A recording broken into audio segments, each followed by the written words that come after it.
अस्सलाम वालेकुम व्यूअर्स। आज हम रमज़ान स्पेशल में बेसन की पकौड़ियाँ बना रहे हैं। उसके लिए मैंने 2 कप बेसन लिया और उसे छान लिया। सबसे पहले 2 टीस्पून नमक, हाफ़ टी स्पून ज़ीरा पाउडर, हाफ़ टी स्पून अजवाइन, 1/4 टीस्पून बेकिंग सोडा। अब इन सारी चीज़ों को मिक्स कर लें। अब इसमें थोड़ा थोड़ा पानी डालकर इसको मिक्स करें।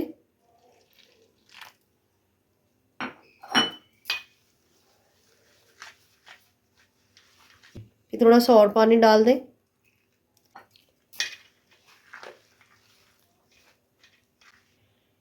हम इसमें थोड़ा थोड़ा पानी डालकर इसलिए कर रहे हैं क्योंकि ज़्यादा पानी डालने से कहीं ये ज़्यादा लिक्विड ही ना हो जाए। इसमें थोड़ा थोड़ा पानी डालकर इसे मिक्स करें। जब ये अच्छे तरीके से इसमें मिक्स हो जाए तो इसे 8 से 10 मिनट तक इसे अच्छे तरीके से इस तरह मिक्स करें ताकि ये फ्लफ़ी हो जाए और इसे एक ही साइड पर आपने मिक्स करना है। मिनट हो गए हैं मुझे इसको अच्छे तरीके से मिक्स कर लिए। अब आप इसका टेक्सचर चेक करें। और अब मैंने इस पर 1 कप पानी लिया था तो ये पौना कप इसमें इस्तेमाल हुआ है। और अब हम इसकी पकौड़ियाँ बना लेते हैं। कढ़ाई में मैंने ऑयल डाल के उसको गर्म होने के लिए रख दिया। ऑयल हमारा ना तो ज़्यादा गर्म होना चाहिए और ना ही ठंडा होना चाहिए।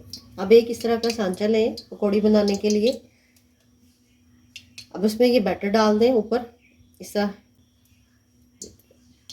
चम्मच की मदद से इस तरह कर देंगे, आहिस्ता आहिस्ता इसके अंदर गिरेंगी।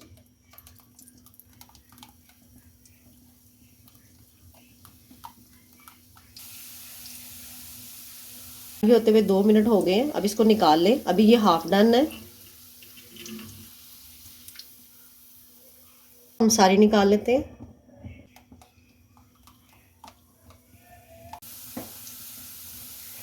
ये मैंने सारी फ्राई कर ली है। अब हम इसको दोबारा फ्राई करेंगे क्रिस्पी गोल्डन होने तक। कढ़ाई में डाल दें।